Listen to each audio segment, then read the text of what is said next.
नमस्कार, आपने देखना शुरू कर दिया है द एंगल और मैं हूं आपके साथ छवि अवस्थी। चलिए सबसे पहले नजर डालते हैं आज की सुर्खियों पर।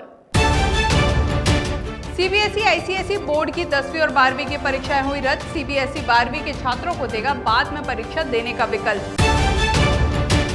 गलवान में शहीद हुए सैनिकों को श्रद्धांजलि देगी प्रदेश कांग्रेस, मनाएगी शहीदों को सलाम दिवस। मुख्यमंत्री और उप मुख्यमंत्री रहेंगे मौजूद। मुख्यमंत्री अशोक गहलोत ने ट्वीट कर मोदी शाह पर साधा निशाना, कहा 6 साल में भाजपा ने देश को किया कमजोर, कुर्बानी कांग्रेस के डीएनए में। बीजेपी के राष्ट्रीय अध्यक्ष जेपी नड्डा ने मध्य प्रदेश में वर्चुअल रैली में संबोधन दिया। इस दौरान उन्होंने राहुल गांधी पर जमकर निशाना साधा। नड्डा ने कहा कि 2017 2 कलम गतिरोध के दौरान राहुल गांधी गुप्त रूप से भारत में चीन के राजदूत के साथ दिल्ली में वार्ता कर रहे थे। आज गलवा घाटी को लेकर कांग्रेस देश को गुमराह कर रही है। उन्होंने आगे कहा कि गलवा घाटी में हुई घटना पर भी कांग्रेस ने राजनीति की। ये वही कांग्रेस है जब 2017 के अगस्त में चीन और भारत का स्टैंड ऑफ हो रहा था। उस समय राहुल गांधी चीन के राजदूत के साथ गुपचुप मुलाकात कर रहे थे। नड्डा ने वर्चुअल रैली को संबोधित करते हुए कहा कि गलवा घाटी के विषय को लेकर सभी राजनीतिक दलों ने कहा कि मोदी जी देश के लिए हम सब एक साथ खड़े हैं, आप आगे बढ़े, हम सभी आपके साथ हैं। सिर्फ एक परिवार ने उनकी नीयत और नीति पर प्रश्न खड़े किए। केंद्र सरकार की ओर से एक दल राष्ट्र के 3 राज्यों का दौरा करेगा। उन 3 राज्यों में महाराष्ट्र, तेलंगाना और गुजरात शामिल हैं। ये दौरा 26 से 29 जून तक होगा। इस दौरान दल के सदस्य इन राज्यों में कोरोना वायरस से निपटने के लिए किए जा रहे प्रबंधों का जायजा लेंगे। केंद्रीय स्वास्थ्य मंत्रालय के संयुक्त सचिव लव अग्रवाल इस दल की अगुवाई करेंगे। ये दल तीनों राज्यों के अधिकारियों के साथ बातचीत करेगा और कोविड-19 महामारी के प्रबंधन के लिए चल रहे प्रयासों को मजबूत करने के लिए उनके साथ समन्वय बिठाएगा।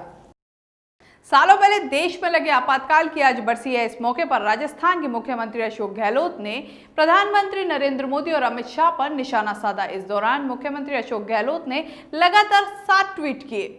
उन्होंने कहा कि 3 दशक से गांधी परिवार सत्ता में नहीं है। कांग्रेस ने देश के 70 साल से लोकतंत्र को जिंदा रखा है। गहलोत ने कहा कि बीजेपी में 2 ही लोगों का कब्जा है। उन्होंने कहा कि गांधी परिवार ने उन्हें आगे बढ़ाया है। पंडित जवाहरलाल नेहरू के योगदान को कभी भुलाया नहीं जा सकता। इंदिरा गांधी ने देश के लिए अपनी जान दी थी। राजीव गांधी ने युवाओं का वोटिंग राइट 18 वर्ष किया था। उन्होंने कहा कि बलिदान तो कांग्रेस की डीएनए में है। सीबीएसई की 10वीं और 12वीं की जो परीक्षाएं 1 जुलाई से 15 जुलाई के बीच होने वाली थी, वो अब रद्द हो गई हैं। दरअसल कुछ अभिभावकों ने सुप्रीम कोर्ट में इन परीक्षाओं को रद्द कराने के लिए अर्जी दी थी। वहीं 3 राज्यों ने भी कहा था कि प्रदेश में लगातार कोरोना के मामले बढ़ रहे हैं, जिसके चलते परीक्षाएं अभी नहीं कराई जा सकती हैं। इसी को लेकर सुप्रीम कोर्ट ने आज सुनवाई हुई। सुप्रीम कोर्ट ने सीबीएसई से पूछा कि क्या परीक्षा रद्द की जा सकती है। सॉलिसिटर जनरल ने सुप्रीम कोर्ट में जानकारी देते हुए कहा कि फिलहाल सीबीएसई ने 10वीं और 12वीं की परीक्षाएं रद्द कर दी हैं। परीक्षाएं 1 से 15 जुलाई के बीच होनी थी। हालात सामान्य होने पर 12वीं के छात्रों को दोबारा परीक्षा देने का विकल्प मिलेगा। दूसरी ओर आईसीएसई बोर्ड ने भी 10वीं और 12वीं की परीक्षा पूरी तरह से रद्द कर दी है। आईसीएसई ने 12वीं के छात्रों को भी कोई विकल्प देने से मना कर दिया है। राजस्थान के पूर्व मुख्यमंत्री स्वर्गीय शिवचरण माथुर की आज पुण्यतिथि थी। इस मौके पर पीसीसी कार्यालय में उनके लिए श्रद्धांजलि सभा आयोजित की गई। इस अवसर पर राजस्थान प्रदेश कांग्रेस कमेटी के अध्यक्ष एवं राज्य के उप मुख्यमंत्री सचिन पायलट, ज्योति खंडेलवाल, पूर्व सांसद अशक अली टाक सहित अनेक कांग्रेस जनों ने स्वर्गीय माथुर के चित्र पर पुष्प अर्पित किए। राजस्थान में शुक्रवार को कांग्रेस द्वारा शहीदों को सलाम दिवस के रूप में मनाया जाएगा। ये जानकारी पीसीसी चीफ सचिन पायलट ने दी। सुबह 11 बजे से दोपहर 12 बजे तक कांग्रेस जन अपने अपने क्षेत्रों में स्थित शहीद स्मारक या महात्मा गांधी की प्रतिमा या स्वतंत्रता सेनानियों से संबंधित स्थल पर बैठकर शहीदों को श्रद्धांजलि अर्पित करेंगे। सोशल मीडिया प्लेटफॉर्म के माध्यम से भी स्पीक अप फॉर ऑफ मैट्रियर्स ऑनलाइन अभियान चलाया जाएगा। मुख्यमंत्री अशोक गहलोत अमर जवान ज्योति शहीद स्मारक जाकर गलवान घाटी में शहीद हुए सैनिकों को नमन करेंगे। इस अवसर पर मीडिया से बातचीत करते हुए प्रदेश कांग्रेस अध्यक्ष सचिन पायलट ने कहा कि देश में पेट्रोल डीजल की बढ़ती कीमतों को लेकर कांग्रेस 29 जून को जिला स्तर पर प्रदर्शन करेगी और राष्ट्रपति के नाम ज्ञापन सौंपेगी। मध्यम वर्ग गरीब तबके की कमर तोड़ने का काम केंद्र सरकार कर रही है और हम सब लोग जो कांग्रेस के लोग हैं जनता का आक्रोश प्रकट करने के लिए आगामी दिनों में कार्यक्रम करने जा रहे हैं। तो 29 तारीख को हम लोग पेट्रोल डीजल की बढ़ी हुई कीमतों के विरोध में तमाम राजस्थान के जिला मुख्यालयों पर प्रदर्शन करेंगे और राष्ट्रपति महोदय को ज्ञापन देंगे कि केंद्र सरकार को वो निर्देशित करे कि पेट्रोल डीजल के दाम जो बढ़ रहे हैं उसको कम करें। कोई औचित्य नहीं है जब अंतर्राष्ट्रीय बाजार में दाम गिर रहे हैं, जब मांग कम हो रही है, तो बेवजह आर्थिक मंदी के दौर पर लोगों पर ये अतिरिक्त बोझ डालने का काम बिल्कुल गलत है। इसको तुरंत प्रभाव से वापस लेना चाहिए। इसको लेकर प्रदेश कांग्रेस कमेटी एआईसीसी के निर्देश के बाद पूरे देश भर में और विशेष राजस्थान में हम सब लोग अपना ज्ञापन देंगे राष्ट्रपति महोदय को। राजस्थान में रोजगार की राह देख रहे बेरोजगारों के लिए एक खुशखबरी है। जी हां, राजस्थान के मुख्यमंत्री अशोक गहलोत ने ईसीजी टेक्नीशियंस भर्ती की राह देख रहे बेरोजगारों के लिए सौगात दी है। गहलोत ने चिकित्सा एवं स्वास्थ्य विभाग में ईसीजी टेक्नीशियन के 195 रिक्त पदों पर भर्ती को मंजूरी दे दी है। कोरोना संक्रमण को देखते हुए इन पदों को सीधी भर्ती द्वारा भरे जाने के संबंध में प्रस्ताव चिकित्सा एवं स्वास्थ्य विभाग द्वारा वित्त विभाग को भेजा गया है। मुख्यमंत्री अशोक गहलोत ने कोरोना संक्रमण को देखते हुए अत्यधिक प्रकरण मानकर इसमें सिलेक्शन देते हुए 195 ईसीजी टेक्नीशियन के पदों पर भर्ती की मंजूरी दी है। आपको बता दें कि साल 2018 में वित्त विभाग द्वारा 362 ईसीजी टेक्नीशियंस के रिक्त पद भरने की सहमति दी गई थी। इनमें से 112 पदों पर नियुक्ति की गई थी। वहीं 55 पद न्यायालय में विचाराधीन प्रकरणों के लिए रिक्त रखे जाने के बाद 195 पद खाली पड़े हुए हैं। राजस्थान के आयुष और चिकित्सा मंत्री डॉक्टर रघु शर्मा का एक बड़ा बयान आया है। रघु शर्मा ने कहा है कि राजस्थान में आयुर्वेद को बढ़ावा देने के लिए कोई भी कसर नहीं छोड़ी जा रही है। कोरोना जैसी महामारी की रोकथाम के लिए आयुर्वेद विभाग ने प्रदेश भर में आमजन की इम्यूनिटी बढ़ाने के लिए 18 लाख से ज्यादा लोगों को काढ़ा वितरित किया जा चुका है और यह प्रक्रिया निरंतर जारी भी है। उन्होंने कहा कि कई जगह मरीजों द्वारा चिकित्सकों के साथ अभद्र व्यवहार करने की शिकायत आती है, तो कुछ मामलों में चिकित्सकों की भी लापरवाही दिखती है। ऐसी शिकायतें आने पर उन पर तुरंत एक्शन लिया जाएगा। हमने प्लाज्मा थेरेपी यहाँ शुरुआत की, आईसीएमआर से परमिशन लेके की, बिना प्रोसीजर को फॉलो किए हुए कोई भी क्लिनिकल ट्रायल मैं समझता हूँ लीगल नहीं है। अगर उनको आईसीएमआर ने परमिट किया है फिर आयुष मंत्रालय ने रोक क्यों लगाई? उत्तराखंड वाले स्पष्टीकरण दे रहे हैं कि हमसे तो इन्होंने इम्यून सिस्टम बूस्टअप करने की परमिशन ली थी, राजस्थान सरकार ने कोई परमिशन दी नहीं है। तो बिना सरकार की परमिशन के इस महामारी के दौर में जिससे लाखों लोगों की मौत हो गई है और पूरा देश और पूरी दुनिया जूझ रही है इस महामारी से, उसमें आप क्लेम करो मैं हमने दवा खोज ली है, कोई तो आधार होगा उसका। बिना आधार के इस तरह की मार्केटिंग करना मैं समझता हूँ जायज नहीं है इस महामारी के दौर में। ये तो भद्दा मजाक है। राजस्थान के बीजेपी के प्रदेश अध्यक्ष सतीश पूनिया ने आज एक फेसबुक लाइव के जरिए जनता से संवाद किया। उनका आज का विषय था आपातकाल, क्योंकि आज ही के दिन देश में आपातकाल लगा था। आपातकाल को लेकर उन्होंने कांग्रेस पर जमकर निशाना साधा। पूनिया ने संवाद करते हुए कहा कि किस तरह से देश में 45 साल पहले आपातकाल लागू हुआ था। हम सब जानते हैं कि 25 जून ये काला दिन है। आज देश की परिस्थिति बदली है। नरेंद्र मोदी ने देश को एक मजबूत और सक्षम नेतृत्व प्रदान किया है। पूर्व कृषि मंत्री प्रभुलाल सैनी ने सरकार पर कथनी और करनी में अंतर का आरोप लगाया है।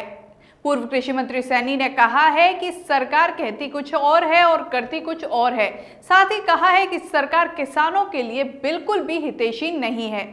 जहां सरकार एक तरफ किसानों के हित के लिए बड़ी बड़ी बातें करती है, वहीं किसानों के लिए दोहरे मापदंड भी निर्धारित कर देती है। डॉक्टर सैनी ने निवाई पीपलू विधानसभा में वर्चुअल रैली को संबोधित करते हुए ये कहा।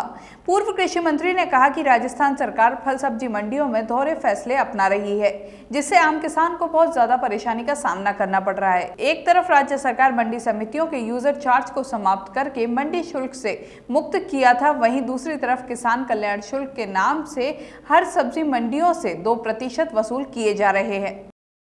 फल सब्जी मंडियों में राजस्थान सरकार के सौतेले व्यवहार के कारण किसानों को भारी परेशानी का सामना करना पड़ रहा है। कांग्रेस सरकार ने फल सब्जी मंडियों में सर्विस चार्ज को समाप्त करने की घोषणा बजट में की गई।